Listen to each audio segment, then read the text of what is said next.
Viral di media sosial, sebuah mobil menyeret motor sehingga menimbulkan percikan api di jalanan pada 15 Oktober.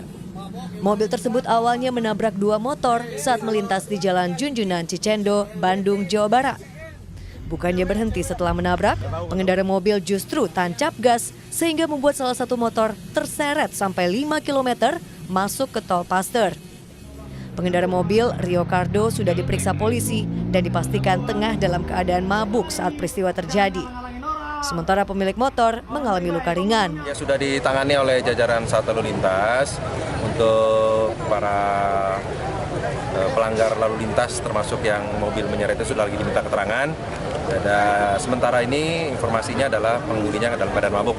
Nanti lebih jelasnya Kasat Lantas akan merilis kasusnya tersebut. Terseret di viral itu adalah motornya yang terseret, orangnya sudah jatuh. Kondisinya luka ringan. Ya. Hingga saat ini polisi masih meminta keterangan pelaku untuk mendalami kasus. Abdul Rohim, Kompas TV, Bandung, Jawa Barat.